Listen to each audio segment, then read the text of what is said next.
wassalatu wassalamu ala ashrafi khalqillah Sayyidina wa maulana Muhammad ibn Abdullah wa ala alihi wa ashabihi wa man tabi'ahu wa nasarahu wa wala wa la hawla wa la quwata illa billah, amma ba'd. Hadirin jamaah Majlis Ta'lim Musalla Baitur Rahman yang saya muliakan, mudah-mudahan kita semua dimuliakan oleh Allah Subhanahu wa taala. Yang terhormat pimpinan Al-Mukarram Bapak Haji Jamaluddin SH dan juga para pengurus mushola serta para asatizah, tokoh masyarakat dan remaja sekalian. Syukur alhamdulillah di malam hari ini sebagaimana biasa di malam Selasa Allah masih memberikan kepada kita kesempatan, kekuatan dan kesehatan untuk kembali kita hadir berkumpul bersama-sama.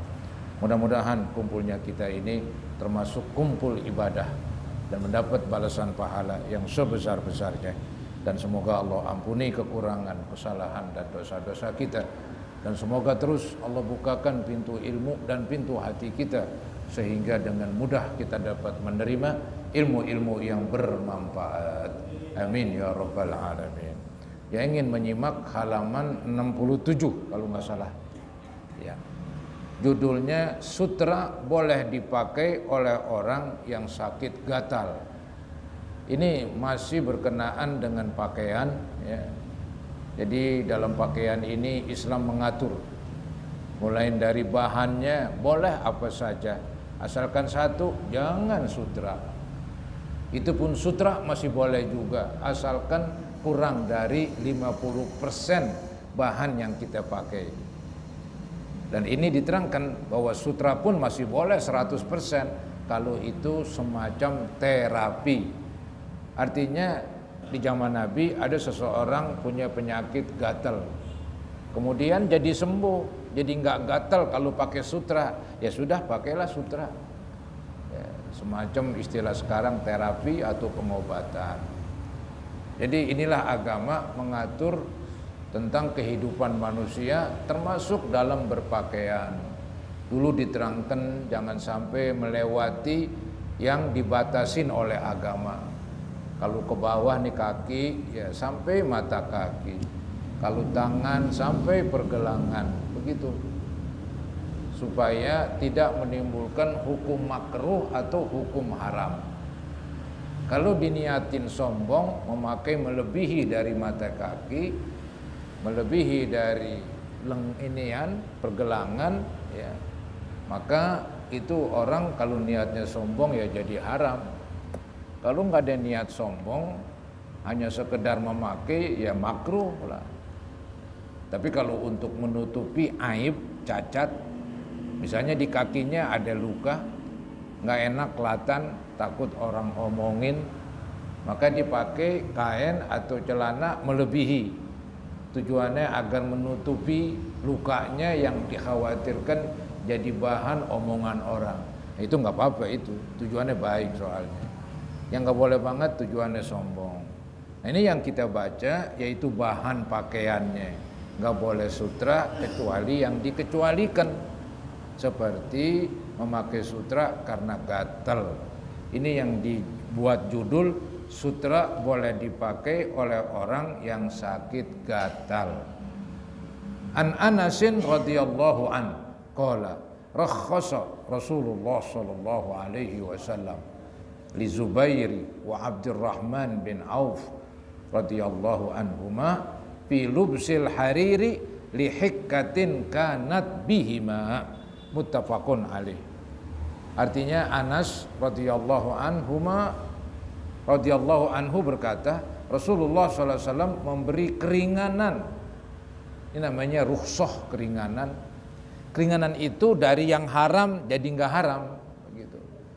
Memakai sutra adalah haram, tapi karena ini keringanan dari Nabi, ya, lantaran dia punya sakit gatal, itu namanya rukhsah itu.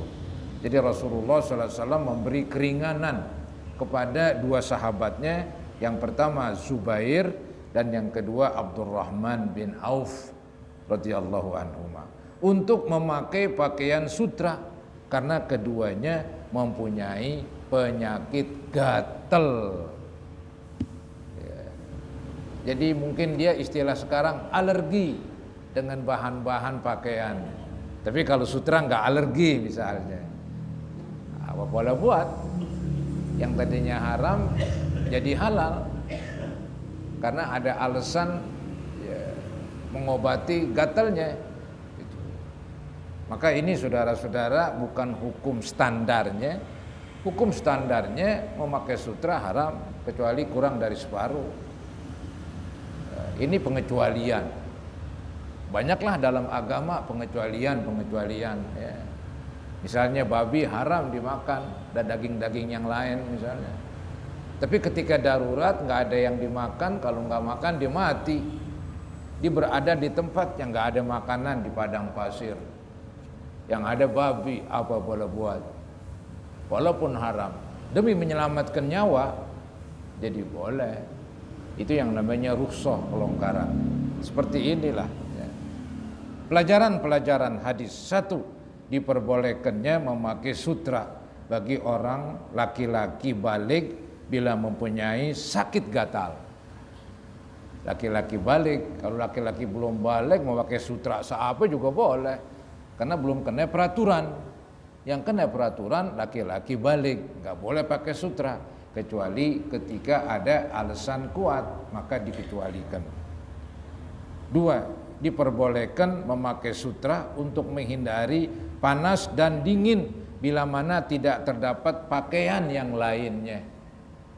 Kali juga nggak punya pakaian nih, anggap pakaian yang lain habis semuanya, entah kebakar, entah orang curi. Yang ada satu doang pakaian sutra, apa boleh buat daripada telanjang. Kalau minjem nggak enak, ya. Kalau dipinjemin nggak apa-apa lah. Kalau kita minjem begitu ada semacam perasaan kita ini berhutang budi. Itu manusia boleh aja menghindar dari itu. Tapi kalau dipinjemin, ya itu mesti terima. Kalau untuk minjem nggak mesti minjem. Yang ada sutra pakai sutra dulu, begitu. Ya. Jadi inilah saudara-saudara. Hal-hal yang dilarang dalam agama, yaitu pakaian yang asli terbuat dari sutra. Dia hukumnya haram kecuali yang dikecualikan. Balik. Kemudian larangan memakai kulit harimau. Waduh, kulit harimau. Karena itu pakaian orang ya bukan orang Islam lah. Ada semacam kesombongan. Atau membuat orang takut kali memakai pakaian harimau. Ya. Kita lihat hadisnya. An Muawiyah radhiyallahu anhu qala Rasulullah sallallahu alaihi wasallam la tarkabu al-khazza walan nimar. Hadisun hasan. Rawahu Abu Daud wa ghairuhu bi isnadin hasan. Muawiyah radhiyallahu anhu berkata bahwa Rasulullah SAW bersabda, janganlah kamu duduk di atas kain yang ditenun dengan sutra. Jadi joknya dibungkus dengan sutra, sadelnya dibungkus dengan sutra, hamparan tempat dia duduk, ataupun sajadah untuk sembahyang dibungkus dengan sutra. Anda boleh sama sekali. Janganlah kamu duduk di atas kain yang ditenun dengan sutra, dan jangan pula di atas kulit harimau. Menunjukkan kesombongan ini. Agama melarang. Bajunya baju harimau, mungkin Tarzan kali ya. Tarzan begitu. Ada istilah baju loreng-loreng, itu sih bukan kulit harimau itu. Ya, itu pakaian tuh.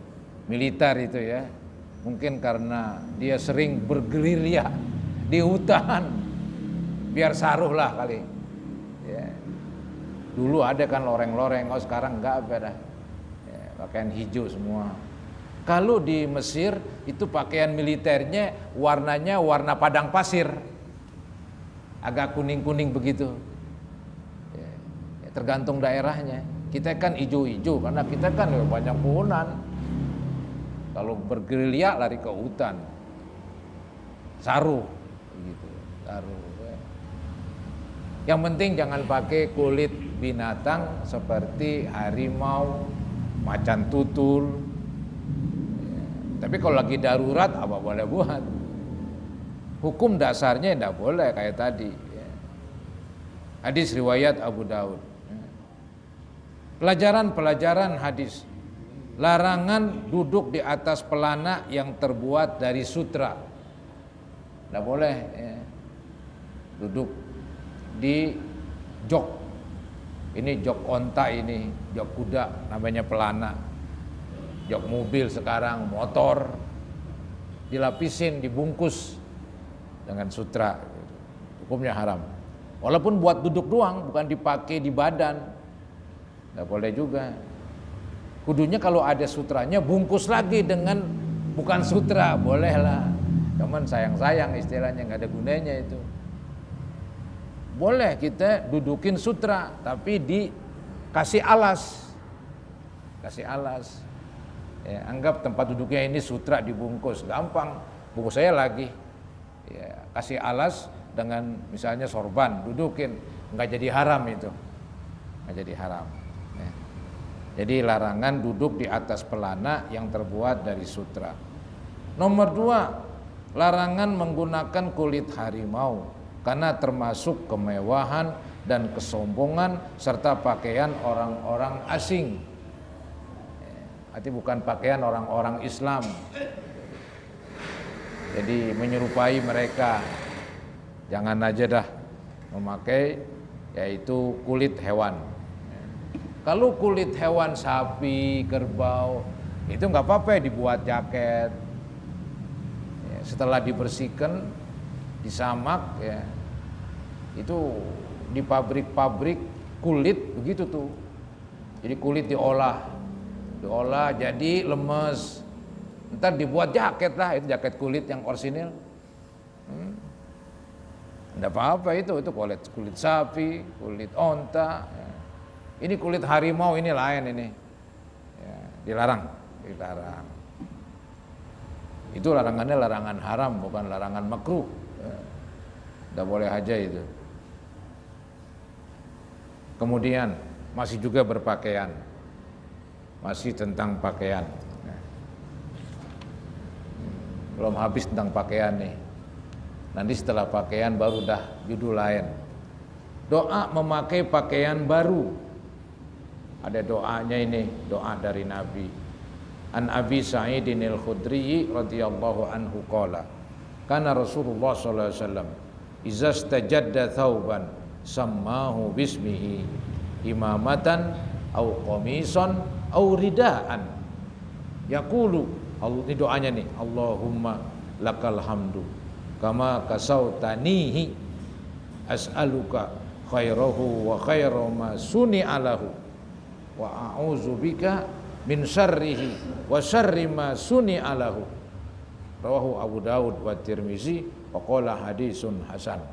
Artinya, Abu Sa'id Al-Khudri radhiyallahu an berkata, apabila Rasulullah SAW mempunyai baju baru, beliau memberi namanya. Maksudnya apa?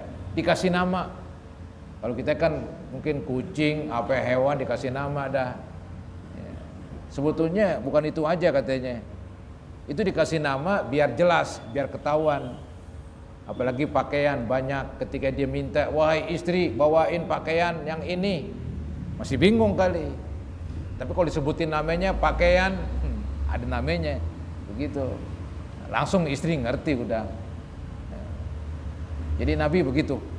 Pakaian pun dikasih nama. Itu enggak apa-apa. Ya. Jadi apabila Rasulullah SAW mempunyai baju baru, beliau memberinya nama. Itu bukan baju doang, sorban atau gamis atau selimut. Ya. Diberi nama. Maka pedangnya namanya Zulfikar dan sebagainya itu. Dikasih nama. Kendaraannya Nabi itu dikasih nama juga. Kendaraan keledai, ada namanya. Begitu beliau. Ya.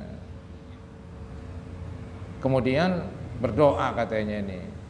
Doanya tadi itu, Allahumma lakal hamd kama kasautanihi as'aluka khairahu wa khairu ma suni'alahu wa wa a'udzubika min syarrihi wa syarri ma suni'a lahu.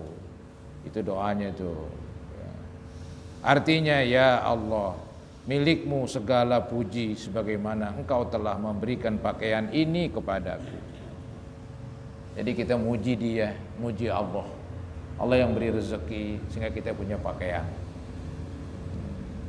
Jadi ya Allah, milikmu segala pujian, ya, milikmu segala puji sebagaimana engkau telah memberikan pakaian ini padaku.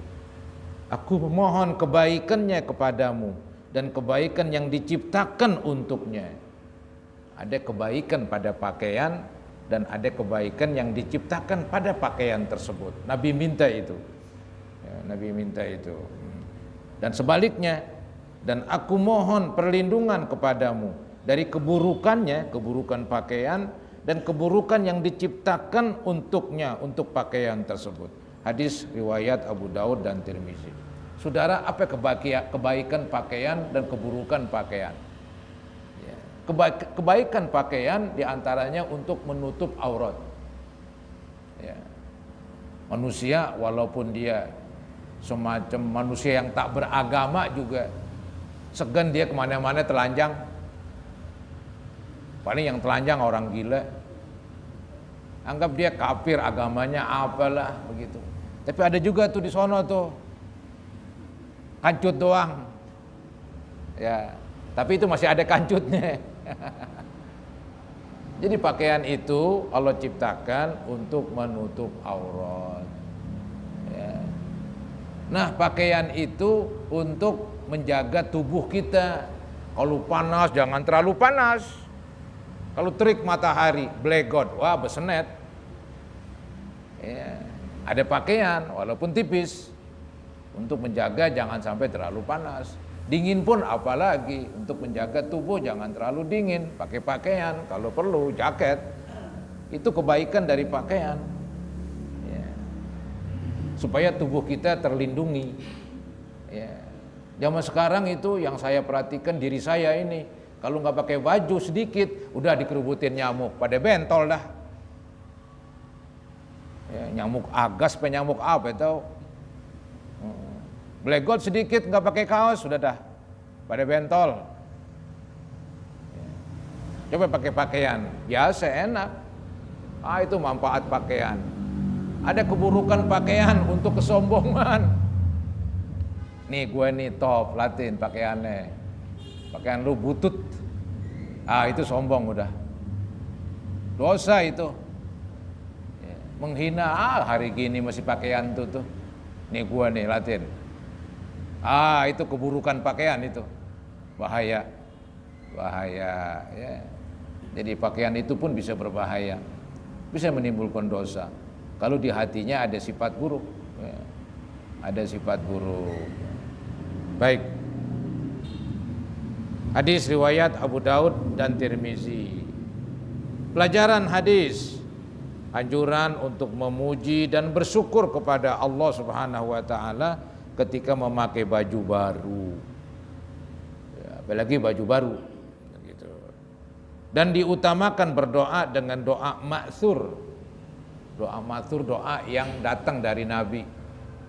Doa yang Nabi pernah ucapin itu doa ma'tsur, yang diajarkan oleh Nabi SAW seperti dalam hadis ini.